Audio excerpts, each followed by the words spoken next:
Tap, tap. Tap, tap. Tap, tap. That's the sound of my childhood. I'm in my grandfather's saddle shop, and he is artfully tooling leather for the saddles that cowboys and hardworking cowgirls are going to ride with pride. That's the background noise at the saddle shop. I grew up in a Western store and saddle shop because my grandfather had polio as a child. And the paralysis of his legs ensured that he was not going to be a farmer or a rancher like many of the men in his family. He was not going to bust broncs like his father had. He needed to have some sort of occupation where the paralysis of his legs didn't inhibit him from being successful. So as an elementary school student, he learned to work leather at a local shoe shop. By the time he was in high school, somebody brought in a saddle to fix, which meant lay the old saddle out onto new leather and then reassemble it.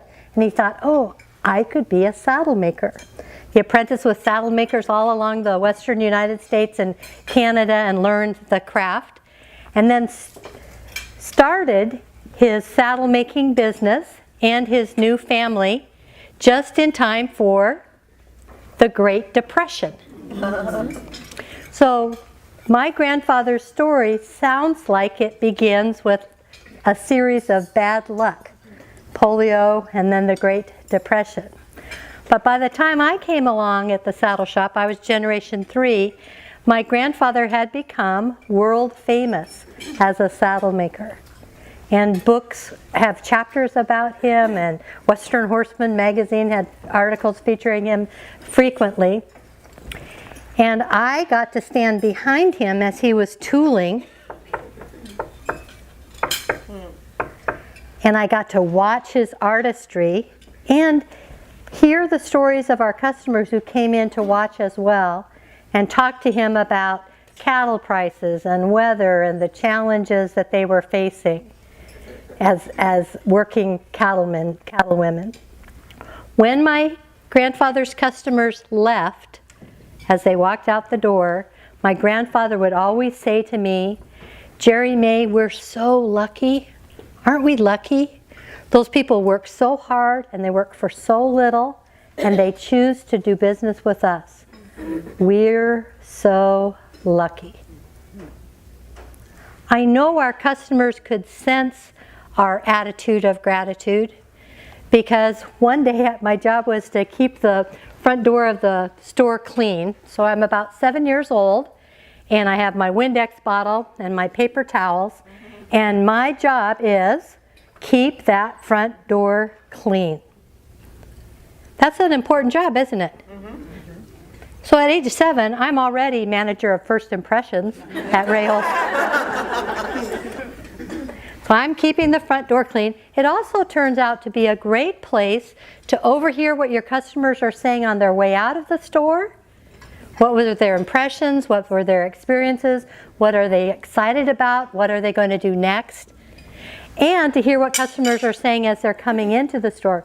Because nobody changes their conversation when they see a little 7-year-old with a Windex bottle. They just keep talking. So I could overhear and learn a lot from our customers. One day, 2 cowboys were coming down the sidewalk, and I'm squirting away. An old cowboy and young cowboy. Old cowboy says, "You've never been into the saddle shop before, have you?" And the young guy says, "No, I haven't, but I've always wanted to be there. Rahal Saddle Company." And the old cowboy says, "Well, wait until you get in there, kid. They're going to treat you like a king." So I'm there with my Windex bottle, and I'm realizing that our customers have very high expectations, don't they, when they get in? And their expectation is to be treated like royalty. Now, these guys smell like cow manure. So I'm not so sure that they're getting treated like royalty everywhere that they go. But that's their expectation there. And I learned in that moment that your brand isn't what you say about yourself.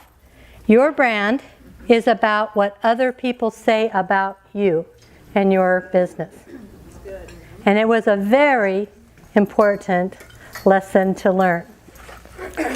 As time progressed, my jobs changed at the saddle shop. One day I was working for my grandmother, who I call Mimi. Mimi, I can't describe her any other way than she was a classy cowgirl. She was always beautifully dressed, her hair was styled, beautiful manicures. She kept the store well stocked and cleaned and organized so that when you came through that sparkling clean front door, you sensed that she was ready to serve you and eager to help you get what you needed at our store. Mimi was also a big believer in, or she was adamantly against, idle hands. So if I was at the saddle shop, my grandmother always found something for me to do. On this particular day, she has decided that my job is to make bows. So we have a bow making machine. I put the pin in the bow machine, clamp it in, attach the ribbon. There's a big spool of ribbon. And I crank and crank and crank until the gift wrapping bow is done. Snip it off, undo the pin, and start all over again. It isn't something that takes a lot of thought to do. Repetition, repetition, repetition. On this particular day, I'm making bows, and if I peek around the corner, there's a beam, I can watch the front door of the saddle shop and see who's coming in. This is a January day. One of the lessons you learn in a family-owned business is that most of us have some seasonality to our business. So May, June, July, those are pretty good months for small businesses in a small town. And then we get into the fall. Our business stayed busy through hunting season, lots of outfitters and guides and hunters coming into our area. And then the great month of November and December for retailers. We love those months, and cowboys love their Christmas. And we would stay busy, but January, cash flow changes rather dramatically, doesn't it? And so I learned at an early age that cash flow mattered, and that there were going to be months of the year when more was flowing out than was flowing in. And that's the month we're in right now. I'm making bows to restock the Christmas gift wrapping, and my grandmother is working at the front at the cash register. The bell rings. This is pretty exciting, isn't it? January, somebody's come into our store. So I peer around to see who it could possibly be. And into our store marches the most obnoxious man in town. And he is a little banty chicken of a man. And he's short-legged, and his chest is puffed out, and he's kind of arrogant. And as my grandmother starts to greet him, he doesn't even give her a chance to greet him. He slams his bag on the counter and says, "I want my money back." And my grandmother said, "Okay, well, let's see what you have here. I see you have a pair of Wrangler jeans, size 28 inseam, and you have shortened them, altered them by at least 2 inches. He said, "Oh, no, I haven't." One of the ways you get to be the most obnoxious man in town, you just lie, lie, lie, lie, lie. He lies all the time. So, and well, I can see that you have altered them, but I'm going to give you your money back. He's the winner, right? I'm going to give you your money back, and then I don't want you to ever come into our store again. "Oh, I'll keep them." She said, "No. This is the 3rd time you've bought something from us, damaged it to where we can't resell it, and wanted your money back. So here's your money back. Don't ever come into our store again."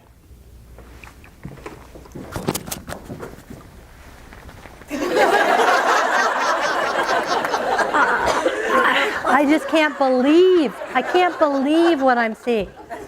So I said to Grandma, "Mimi, I can't believe that you talked to a customer like that. You just fired a customer." And she said, "Honey, we're good people. And there are plenty of good people for us to have as customers. He's a stinker. We don't need him. Now get back to work. I didn't realize that day that I was going to be learning a lesson that has helped me the rest of my life. My personal life, my business life, my life as a customer, that good people can expect to be treated well. We can have that expectation, and that there are plenty of other good people out there for us to serve and to be with and to do things with. We don't need the stinkers. And she gave me permission to fire them. And my life has been great as a result. Well, I went off to college, came back with my business management degree, and across the street from the saddle shop, somebody had opened up another retail store. This is a town with a main street that has no stoplights. So a new store in town is a big deal. I had been trained by my business management instructors to pay attention to the competition. So I marched over there and I looked to see what they are carrying in their store. Well, he's an outfitter and guide. He takes people on whitewater raft trips on the Salmon River. And he happens to carry a lot of the same things that we do. So I marched over to the saddle shop where my dad was now generation 2 making saddles. Another generation, same soundtrack. And I said to him, "Dad, you're not going to believe what just happened. That outfitter and guide has opened a store right across the street from us, and he's carrying exactly the same things we are. He has wool socks, he has long johns, he even has red bandanas." And my dad just kept tooling, and he said, "Yeah, Jeri Mae, I heard about that. What I want you to do is everything that you can to help them be successful." And I said, "What? Help the competition?" And he said, "Yeah, Jeri Mae, this is a little town. People leave their homes, they leave their farms, they leave their ranches. They have to decide, are they going to come to our little town or are they going to go to the city? We want as many businesses in our community to be successful as we can, so they have lots of choices when they get here. Now go help them be successful." So I'm an obedient daughter, and I marched over to the new competition and got to know them and found out how we could help each other. Our first project was a style show. So their customers and our customers modeled the upcoming season's clothing and gear that we had for sale. We had champagne.